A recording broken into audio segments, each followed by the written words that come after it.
Hello, wonderful people, and welcome to episode 9 of the Jonathan Falco Show. I'm Jonathan Falco, as always, and yeah, it's episode 9, one episode away from being number 10. I thank you guys for joining me on this ride. It hasn't been a long ride, but I think it's been a good one. You know, we're trying to experiment with a boatload of other things. We're trying to get more content out for you guys on Instagram, TikTok, and if you haven't followed me there, I haven't been posting on there at that much, quite frankly, because there isn't a whole lot to talk about.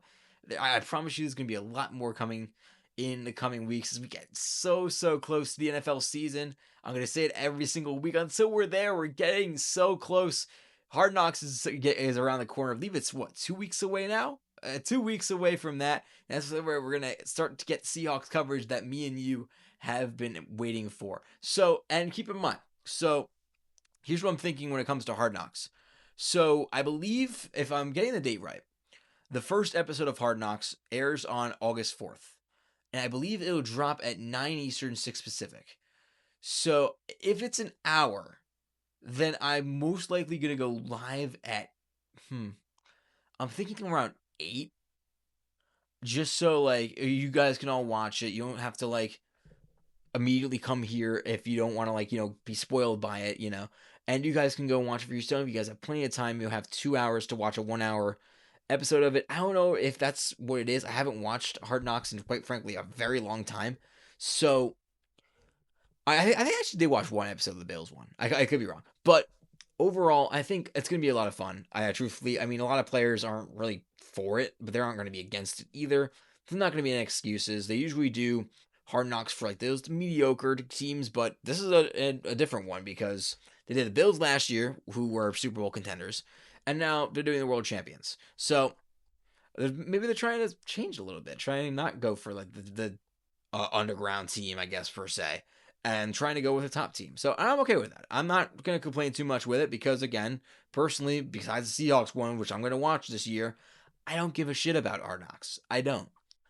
But it provides good content for me and for you to actually follow the Seahawks even before preseason starts. You could watch what happens on training camp, and there's other videos you can watch, people you can follow on Twitter, whatever. You can follow it there.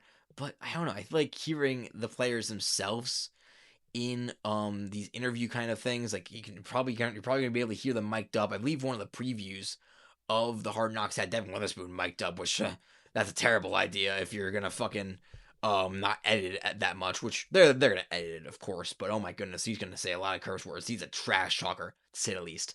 But I'm excited for it, personally. We actually have a good amount of content today. We actually have there's a lot of things to talk about. And unfortunately, a lot of it being more bad news than good news. Not necessarily for the Seahawks, but there's one about the Seahawks. I think which both you and I know that Nic Emmanwori was placed on the PUP list. I talked about it a little bit on Wednesday. I didn't necessarily put a reaction to it, but obviously I'm going to be not happy with it. But I was reading that he's going to be ready by week 1. I don't know how much preseason time he's going to get because it was I believe it was a leg injury, wasn't it? I could be wrong on that. I believe it was leg injury, but I'm presuming he's going to be okay by week 1. I think we're going to need him by week 1. Because listen, the Patriots offense, we just blew him out in the Super Bowl. I get that, but they have 2 new wide receivers. AJ Brown, obviously one of the better physical wide receivers in the NFL, and you have Romeo Doubs there, who is very unpredictable. And you're bringing back a lot of the same people, anyways. You're gonna have Matt Collins come back. You're gonna have oh my gosh, what was the wide receivers? One's name before Diggs. They're not bringing back Diggs. I'm sorry. I was thinking about Kayshon Boutte. He'll be back. He's a great slot receiver. So I want the secondary healthy in case the Patriots decide to pull some bullshit and actually make this a close game, which I think is going to be a close game. I do. I think the Seahawks are 3-point favorites, 3.5. I think it's going to be that close. I do. I think even though I did say that when it came to the Super Bowl and I was wrong. So hopefully I'm wrong, and again, in the exact same way that was in the Super Bowl, but we'll see. We'll see. I'm actually excited for that game. It starts on a Wednesday, which I like too, because we can go back to back. Football on Wednesday, football on Thursday. I fucking love that because I remember for baseball, the MLB this year, they had the Yankees and Giants kick off the season on Wednesday, I believe, and then it took 2 days off. And I was like, what the fuck? Everyone's ready for baseball, ready to get a whole onslaught of games. Then why the fuck are we waiting? Football is a bit more of an excuse, and even they're like not allowing the fans to wait. Well, let's say the Seahawks and Patriots cook on that Wednesday game. And you just gotta wait till Sunday? Like, listen, and NFL fans are a bit more patient because a lot of the games are on Sundays. Baseball, it's every day of the week. Like, I don't know. I feel like the NFL is capitalizing on something that didn't even need to be touched. But it's better. It works out better. It does. Because now, not only are you going to see the world champions play in a Super Bowl rematch, you're going to watch the Rams and 49ers play in Melbourne. That's going to be a great game. Myles Garrett's going to debut in fucking Melbourne for the Rams. I don't even know who the fuck I'm going to root for. I'm just going to root for both teams to look like shit. I mean, in a weird way, I think I'm going to have to root for the Niners. Oh, God, I can't believe I have to say that. Because I'm more afraid of the Rams than I am the 49ers, and I'm pretty scared of the 49ers, personally, when they're healthy, which is a big when. Because, obviously, they have their injury problems. The Rams, you know what they are. And now they have fucking Myles Garrett. They load up the secondary. So, I want everybody healthy for the Patriots game. I'm going on a bit of a tangent, but I love that. I love that for the NFL, the MLB, or Major League Baseball, whatever the fuck you want to call it, needs to capitalize on that because I don't like waiting. I don't like waiting. I feel the football adrenaline that everybody else, the NFL community feels on the first game, even the Hall of Fame game I'm going to fucking watch. I'm a geek. I said that last week too. But the NFL season, the regular season, the adrenaline rush you get from the first game of the year, even last year, my team wasn't playing in it, or our team wasn't playing in it. The Cowboys and fucking Eagles were playing. And Jalen Carter spit on Dak Prescott. Right? Was it Jalen Carter? I think it was. And then, like, that's a moment. Like, that's the football I like to see. I like to see the bitterness. I want to see that again in September with the Patriots and Seahawks. I love that. You got to bring your all. Everyone and their grandma's watching you on the regular season. You need to bring everybody. I hope Nick Emmanwori's ready for that game because, oh, man, it's going to be a good one. I do think. I hope it's a blowout in the favor of the Seahawks, obviously. But I think it's going to be a good game. Next on the agenda, the only last thing about the Seahawks for today's episode is Nick Vannett. If you know ball from when was he here? Like 2017-ish? I feel like I remember him coming around that era when Russell Wilson was like really starting to peak, when he was really starting to find his stride and become an elite quarterback. He was there around that, if I'm not mistaken. He's back in Seattle. He's not going to do a whole lot. I wouldn't be shocked if he's like what Shaquille Griffin and Quandre Diggs were doing this past year. Just chilling back, sitting back, practicing with the team, and just getting a championship. Like, of which, hey, fair enough. I ain't complaining with that. Listen, if Nick Vannett, if I was Nick Vannett, I'd be doing the same fucking thing, honestly. He comes back to Seattle. I assume it's a one-year deal. I didn't look at the contract because, listen, it's Nick Vannett at the end of the day. He's nothing going to be too special. I think A.J. Barner and Elijah Arroyo are going to have breakout years. Both of them. Yeah, I say both of them. More A.J. Barner, though. I think A.J. Barner has the chance to be a top 10 tight end in football. So I don't see Nick Vannett necessarily being any impact. And when you already have two quality tight ends. And we don't have Kobe Parkinson. Wait, who's that third tight end? I'm tripping on third tight end. But I'm going to look that up. But I like the move. I do. I think it's something that's low budget, obviously. He's familiar with Seattle. He loves it here. I assume he came back. AJ Barner, Eric Saubert. How can I forget? The guy called touchdown against the Rams and former 49er. Fucker. No, I'm kidding. I'm happy he caught the touchdown. The next part of the show is something that's not Seattle related, but very unfortunate. Nic Scourton from the Carolina Panthers, somebody who I thought could seriously break out this year, tore his ACL. And I feel for Panthers fans. They just stunned the world and not only won their division, but had the Rams on their heels till the very last drive, I think. Like, they were, like, the Panthers, of all teams, were fighting with the Rams. The Rams! The MVP, Matt Stafford, Puka Nacua, everybody else, Rams. The Panthers. Like, that was a really good team last year. And Nic Scourton was a part of that. I mean, this is a huge loss. I'm not going to sugarcoat it. This is a big loss for Carolina. It's not going to fucking derail their season. Don't get me wrong. It's not going to be like, oh, if they have like 6 wins on the year, I'm like, oh, if we had Nic Scourton, we'd be fucking winning the division again. No. That NFC South division is very unpredictable. And I do think the Saints win it this year. I'm very high on the Saints this year in the interest of winning their division, not going much farther than that. But with that, I think Carolina's going to be fighting for it. I think it's going to be either one of them two. Atlanta just disappoints me every year. It should be Atlanta. Let me make that very well known. It should be Atlanta winning that division. For some fucking reason, they can't put it all together. I know they have Kevin Stefanski now. And I think it could work. But is Michael Penix the answer? And I like Michael Penix. He's a UW legend. But is he necessarily the answer at quarterback? I don't know. You can take a chance on him again. I don't hate the idea. And in worst case, you bench him and bring in, oh God, Tua Tagovailoa. Oh, great. Yeah, Drake London coming back off of what he didn't have a season-ending injury, excuse me, but he was hurt for a few weeks this past season. Bijan Robinson, obviously freaking the number 1 pick in fantasy leagues around the world this year. And the defense is very young and very good. Jesse Bates is somebody I've always loved. Xavier Watts, he came out of Notre Dame a couple of years ago. He's a dog. AJ Terrell, I mean, they have a good team.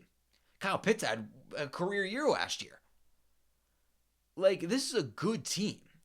It should be a good team. But they just can't put it together. I can't bank on them. I wouldn't be shocked if it's Atlanta, but I'm not betting on it. Or I wouldn't bet on it. I wouldn't predict it for you. Let me put it that way. I just can't trust him. I'm not trusting Tampa Bay at all. I love Baker Mayfield. I fucking despise Tom Bowles. I do. He's a terrible coach. He is probably, I don't know if he's overrated because I think a lot of NFL fans agree with me, but he's a terrible head coach. I'm sorry, he is. And I'm not going to go and see NFC South that much. But Nic Scourton, man, oh gosh, that sucks. It's terrible, terrible news coming out of Carolina. As I believe they started training camp relatively, I think, a couple days ago, I assume. Because, well, no, I don't know. I don't even know why he was there. Maybe, I don't know how the training camp stuff works. Who reports, who doesn't. Because I know the Seahawks reported today. They started today. Or the veterans, I should say, started today. The rookies were reported a while ago. But, yeah, that's it for Carolina, unfortunately. Next bit of news, I wouldn't call it funny. I call it a bit more upsetting. A lot of people are making jokes about it because, obviously, it's Tony Romo. He got arrested for OWI, which is basically DWI, except it's just worded differently, I guess, in certain states. I looked it up. I was like, what the fuck is OWI? Which, driving or I think it's like operating while intoxicated, which is like operating a vehicle while intoxicated. So, in other words, a DWI. But this sucks. And people are going to make memes about it, and they're going to be funny, and I'm going to laugh at them because I like memes. But it's also a very unfortunate story. And I don't like, obviously, I'm not somebody that I can fucking, somebody that speaks about this. I have the Seahawks football podcast.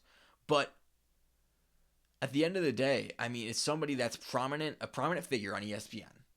They're not going to fire Tony Romo, but with all the layoffs going on, he's probably stressed out because he's losing a lot of his friends from ESPN. And I know I'm not making excuses for him, but it's just a sad, alcoholism's a real issue. It is.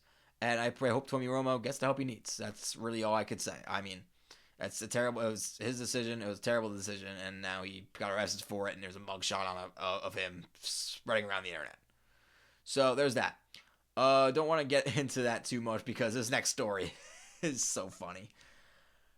So, the Baltimore Ravens, they have Lamar Jackson, obviously. Their backup, presumably, I don't think he left, is Tyler Huntley.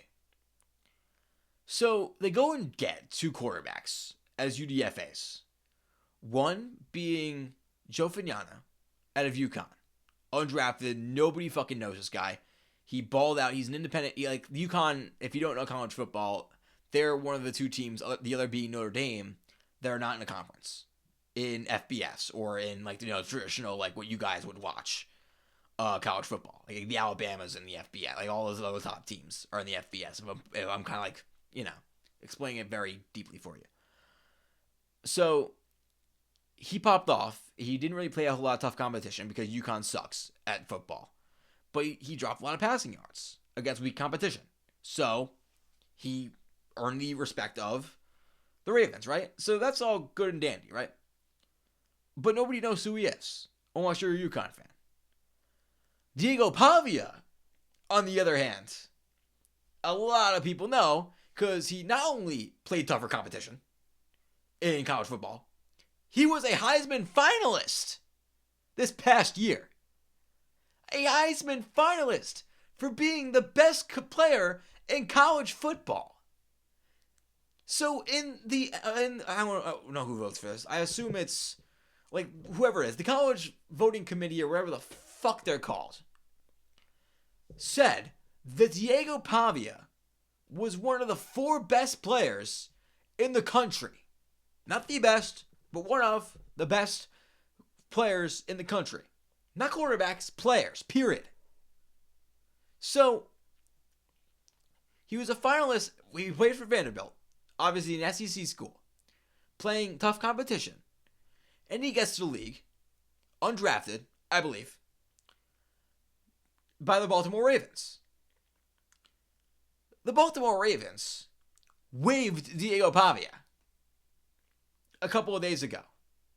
You know who's still on that roster? Joe Fagnano, the UConn quarterback. So you mean to tell me, and I'm not bashing the Ravens coaching staff by any sense of the word. I'm not. I fucking despise Diego Pavia. I'm not saying shit.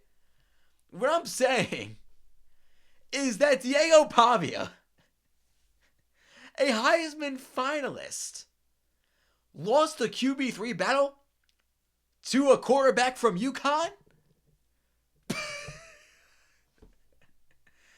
I can't help but laugh. Diego Pavia is an utter douchebag. That's why I laugh. He is an arrogant piece of shit that is all cocky and all dandy for winning fucking... How many FCC games did Vanderbilt win last year? I have no idea. I'm going to look right now. Because probably not much. Vanderbilt's good, but not fucking that good. They had 6 wins in the SEC. So actually, that's better than I expected. So they were 10-3. They finished, let's see, 4, 5, 6. They were 7th in the SEC. And notable wins. I want to see some of the notable wins. They blew out Tennessee. They lost to fucking Iowa in the ReliaQuest Bowl. What does that say? ReliaQuest. I'm sorry. They went toe-to-toe with Texas. Beat LSU. Got blown out by Alabama. Like, you're playing tough competition here, folks. And bring them down to the wire. But now you can ask the question, was Diego Pavia benefited more from a very good team? Because he goes to the NFL, or was he just not NFL ready? Which I think it's a mix of both. Diego Pavia should have been the QB3. Joe Fagnano should have had his foot out the door by now. It should have been the other way around. But no. They don't trust Diego Pavia, or they're just higher on Joe Fagnano. Which, hey, good for Joe. I don't hate Joe Fagnano. I barely know who the guy is. But it's funny. It's funny. I think Pavia's going to go to the UFL, though. I think he's going to do well there. But no one watches UFL. I think it's done in a very bad scheduling time. I hate it. I do. Because I think what they don't understand at the UFL is nobody's football deprived right after the bowl. Right after the Super Bowl. Unless you're a fan of the team that won the Super Bowl. Which is, for me, like, I was football deprived the offseason. And even I didn't go and watch the UFL. I didn't. Because I don't care about it. One way that would make you care about it. Who the fuck... The World Cup this year. Very good. Love the World Cup. But it's not a thing every year. Who would go and willingly watch... Well, unless you're a diehard baseball fan, which I get. There's a lot of people that are like that. Who would willingly go and watch a boatload of baseball and nothing else sports related all summer long and think, maybe something else is on. Which is why I think the WNBA is in a perfect time right now. In a perfect time slot. Because their season carries throughout the summer. I don't remember when the WNBA championship is. Honestly, I believe it's in the fall. But you're getting a lot of eyes in the regular season. So when the WNBA gets a lot more star talent, because they're climbing. Caitlin Clark, Paige Beckers have both been young studs, and you already have a boatload of other talent in there. And that's good. That's a good time for it. But let's say you're a football fan. Let's say you're not a diehard basketball fan. Because you're a diehard basketball fan, go watch WNBA. It's a lot of fun. If you're a diehard football fan, and you want football in the summer, go turn on the UFL. Why not? And because voice crack.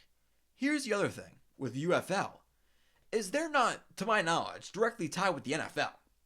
So let's say, I believe James Robinson, the former Jaguars running back, plays in the UFL.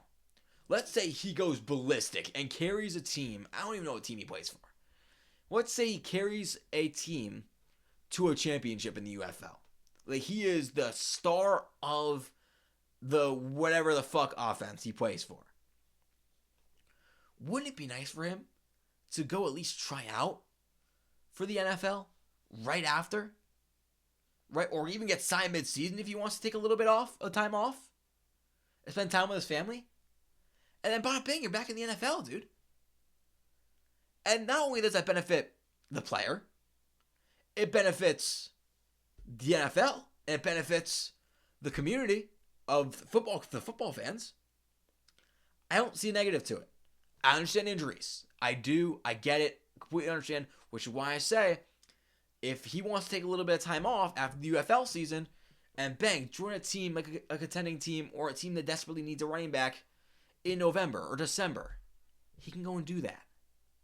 And then train with them for a little bit, and then try and work his way up the depth chart. And look to try and stay on the team. Right? That would make sense.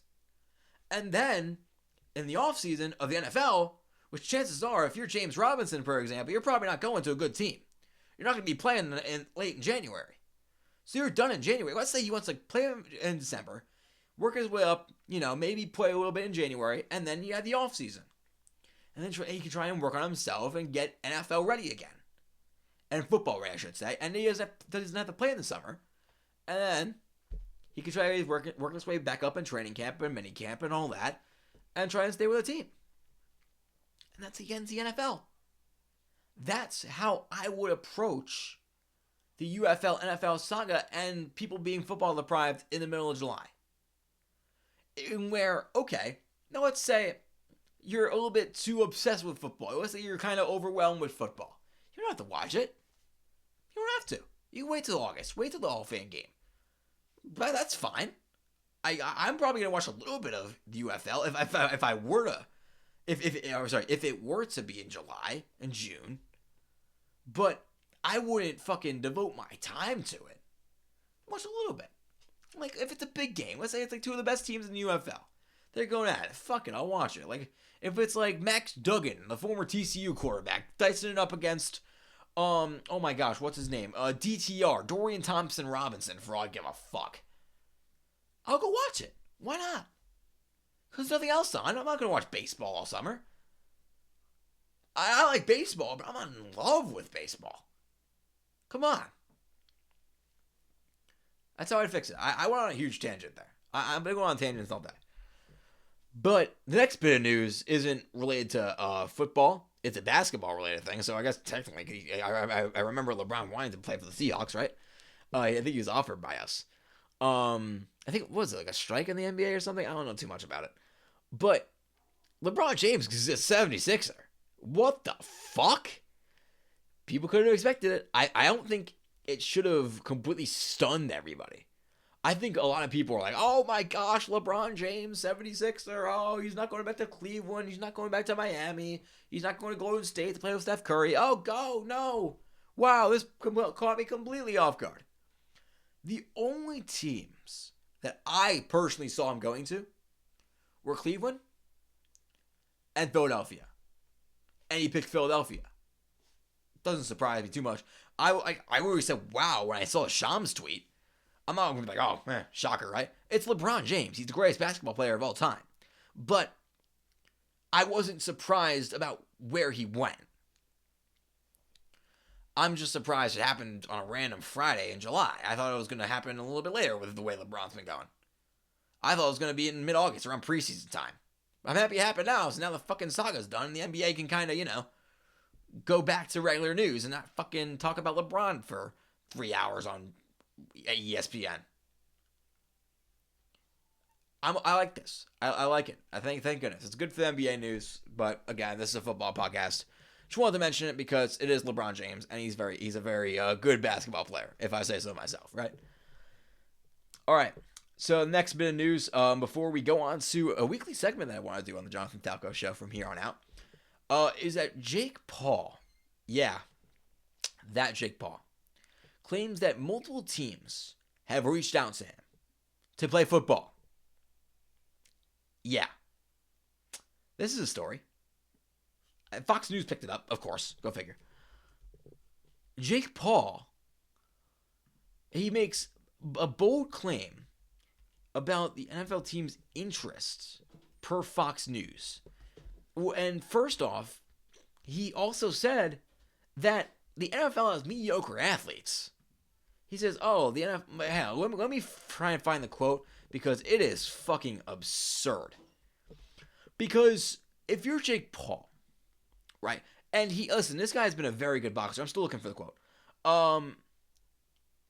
And, you've worked your ass off. I hear this. If you're working your ass off doing boxing, which is a very hard sport, and you're basically fucking boxing nobodies, and then you box somebody and you're like actually good, you get your ass whooped, then you're complaining about the NFL's lack of athleticism. What is this? Well, I'm going to read this to you. So, this is what he said himself. I have a couple of teams and coaches that I've already talked to that are interested in bringing me onto the team. It's really going to be quite easy. It's going to be quite easy for Jake Paul to get into the NFL. Good luck. He'd be lucky to get on a practice squad. Paul said there is a lot of mediocrity in the NFL and believes he is a better athlete than most of the current players. This is his quote. I think there's a lot of super mediocrity in the NFL. A lot of not good athletes. A lot of people dropping passes on a consistent basis. I have better hands than them. I'm faster than them. I'm stronger than them. I work harder than them. Paul said. Really, all it's going to take is just me after boxing practicing some routes. If you fucking think that Jake Paul is going to be running routes on, like, Trey Flowers could clamp this guy up. And Trey Flowers can't stick to a fucking, I don't even know. If Trey Flowers was a frog, he couldn't stick to a fucking wall. That's how bad he was in coverage. He could clamp up Jake Paul. Are we fucking for real? And not athletic. This is the most athletic generation of the NFL that I've ever seen. Yes, that is more athletic than the 2010s. Yes, Ray Lewis was a demon. Yes, Cam Chancellor, hard hitter. I get that. But nobody's doing it like today. Josh Allen, Lamar Jackson, Patrick Mahomes doing fucking sidearm throws in the Super Bowl when he's like inches away from hitting the dirt. Derrick Henry running through motherfuckers. Saquon Barkley rushing for 2,000 yards and doing backward hurdles. Jeremiah Smith hasn't even come into the league yet. He's going to be an athletic freak. Justin Jefferson can catch pretty much anything, and he can be triple teamed. You think Jake Paul is going to critique athleticism? Look on the defense. Christian Gonzalez single-handedly stopped JSN from winning Super Bowl MVP. Trent McDuffie is a dog. Pat Surtain is a dog. Fred Warner would blow this motherfucker's brains out without using a gun. This guy does not know what he's talking about. He needs to stick to boxing and stick to content creation, because if he gets into the NFL, he is going to get his ass kicked. I don't care if it's by a practice squad. I don't care if it's by a group of fucking third stringers. They are better than Jake Paul. It's not close. The third stringers have worked hard to get there. So they worked their lives off to be considered third stringers on an NFL team. Put it that way. You think Jake Paul is going to walk from boxing all the way to the NFL and be like, yeah, I'm going to run some routes on you, Christian Gonzalez. I'm going to run some routes on you, Devin Witherspoon. I'm going to run some routes on you, Tariq Woolen. I'm going to go run some routes on you, Pat Surtain. No, you're not. He couldn't pick a single position. I could single-handedly believe, like, yeah, you're a great fit for that position, Jake. He can go fuck himself, for all I give a shit. I think he's stick to boxing. His brother's better than him. I can see Logan Paul having a better shot at making it to the NFL than Jake Paul. And Logan Paul doesn't have a chance. Give me a break. Alright, well, before I fucking get myself too worked up. Next part of this show. If you remember a few weeks back, I posted a YouTube video about 20-0 Seahawks only. I'm not doing Seahawks only. I want to make this a bit more NFL related outside of the Seahawks because I like having a bit more fun. You guys remember the game 20-0? Well, we're bringing that back for every last segment of the episode of the Jonathan Falco Show. We're going to be doing that, and we're going to see if we can go 20-0. But how it's going to be, it's not going to be, a random thing. So what 20-0 does, I'm going to show you guys here in a second, is that it guarantees there's one daily spin or daily lineup that you can get. That is guaranteed you can get 20-0 on it. Guaranteed if you play your cards right. So I'm going to play that in front of you guys and see if I can get it. I have no idea. I haven't touched it. I haven't touched it on any other device. This is literally my first time opening it. Let's get into it. Alright, so here we are. As it says up here on the top, it says July 24th, 2026. Same spins for everyone. We're going to do classic. Stats visible. Draft for the numbers. It's way easier because I know football. I don't know 1980s numbers off the top of my head for everybody. Okay. Let's be completely honest here. Okay. Now, let's do classic. So how this is going to work, if you don't know 82, or not 82, no, 20-0, you're gonna see a boatload of this, which means I'm gonna have a spin for a team, and I'm gonna spin for era. It's gonna be simultaneous like this. Denver, 2011, 2015. Oh my goodness, what a start! So before I pick Peyton Manning here, obviously, but basically what this is you're gonna go through every single position. We're starting here on offense, and then we go to defense. So as we'll say here, we have a quarterback, running back, wide receiver, tight end, and 2 flex spots for offense. And defense, edge, D-tackle, linebacker, corner, safety, and D-flex with edge, quarterback, and cornerbacks with obviously being more valuable because they're prime positions. And speaking of prime positions, this is the easiest thing ever. MVP Peyton Manning that got shut down by our Seahawks in the Super Bowl. But it doesn't matter. It's about stats, not actual ability. So if you have like a Wash Jerry Rice year, like Seahawks Jerry Rice, it's not as good in comparison to, say, somebody else like on like prime Julio Jones, right? So let's keep that in mind. Let's see. Well, we already have a quarterback, so Najee Harris, 1,200. This is possible. Do I ever have picked Deontay Johnson here? I think I might go Deontay Johnson in the flex. 1,000 yards, 8 touchdowns. I don't hate it, but I don't love it. I don't think that's 20-0 worthy though. Because 1,207 touchdowns, I feel like I can get better.